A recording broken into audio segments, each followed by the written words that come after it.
Christine, action. So Christine is the 1983 John Carpenter movie about a guy who gets a car, a 1957 Plymouth Fury. And slowly but surely this guy falls in love with his car and gets so obsessed that he starts alienating all his friends, and all his bullies start to get killed by the car, and it gets to a point where his friends have to try to intervene and stop this car once and for all before it kills him and everybody around him. But yeah, that's basically it. This is a movie that's based off of a Stephen King book, and apparently at the time of this movie, Stephen King was so popular that the book wasn't even published yet before this movie even went into production. So this movie was being made before the book was even out. That's what I'm being told. This movie starts with the car being built, and automatically a couple people just die or get hurt. So automatically on the assembly line, this car is just automatically cursed or possessed somehow by some force named Christine, who's like a jealous ex-girlfriend. And it doesn't do any explanation whatsoever. And, I always go back and forth on this on, a horror movie doesn't need an explanation, or you shouldn't need a backstory, or, But in this movie, I think they should have just said, like, some lonely girl killed herself in this fucking car or something, and that's why, and she was always jealous or something. Not just like, oh yeah, we made a car and it's automatically possessed. Because fuck it! Speaking of curse words, I just dropped a couple there. This movie was going to be PG before PG-13 even exists. This movie was going to be PG, but they didn't want it to be PG, so they dropped in a few F-bombs in this movie just to make it rated R, because there's like no blood in this movie whatsoever until the very end. The score of this movie kind of, you can tell it's the John Carpenter score. John Carpenter does the score for this movie. Like I said, he always does all his movies. But there was a few moments where it kind of sounded like Halloween 3. Did it not sound like Halloween 3 at some moments? But still a decent score. The acting was hit and miss in this movie. Some actors were good, some were bad. You had this teacher who was like, you could tell this was like a different time. This teacher was like shaking this fucking kid. And it's like, in today's world, that teacher would be behind bars. Because you can't touch children. You can't spank them either. Parents aren't spanking their kids no more. The next generation is fucked. And are all Stephen King movies / books always have to have over-the-top bullies like that will cut you?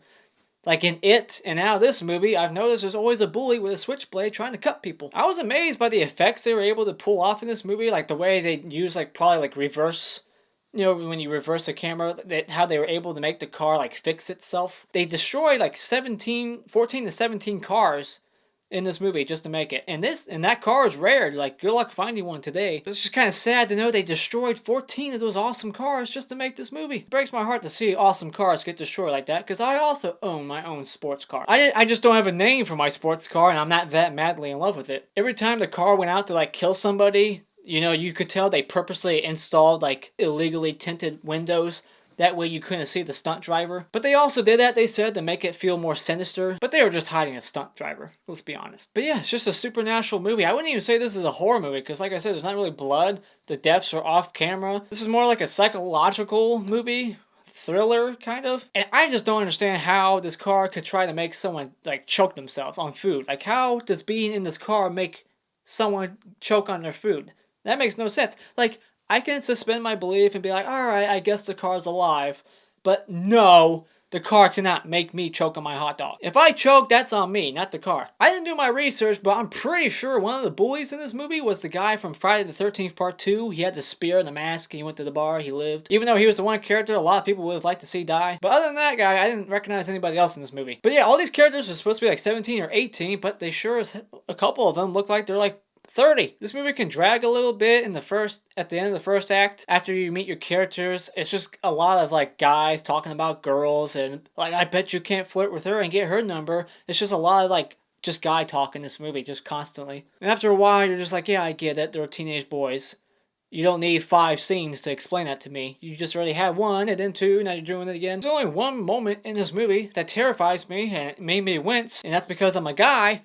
Was when the bully squeezed the dick and balls of the main protagonist. That's literally a dick move. You don't grab someone in the dick if you're fighting, alright? That's a pussy move. This movie is apparently based in 1979, so it's 20 years or so after the car was made. And the main guy, Arnie, who has the car, who's being possessed slowly and he's being seduced mentally by the car. He's got these hardcore Christian-like parents who just don't like you. Like, you can't swear and you don't talk back to me like that. So automatically you just hate these characters. Arnie's friend, who I already forget his name, sorry, I'm terrible at names. He pulls up, he's playing rock and roll music, and she's like, that's noise pollution. Pfft, please, rock and roll ain't no noise pollution. If anything, you're polluting the air of your bullshit. This is an interesting friendship between like a jock and a nerd, Archie the nerd, and the guy whose names I forgot.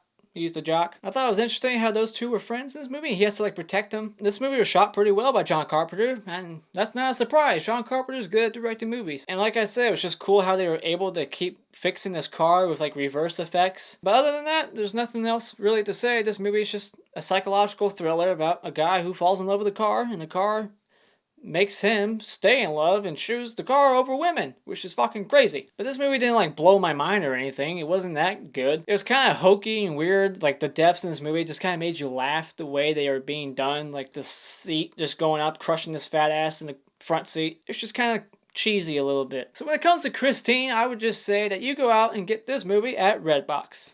Those are my thoughts on Christine. Have you seen Christine, this classic from 1983? Let me know what you thought about this movie in the comments below. And as always, if you want to see more rantastical, awesome content, you can do so by clicking on my beautiful face in 5 seconds. And until next time, auf Wiedersehen.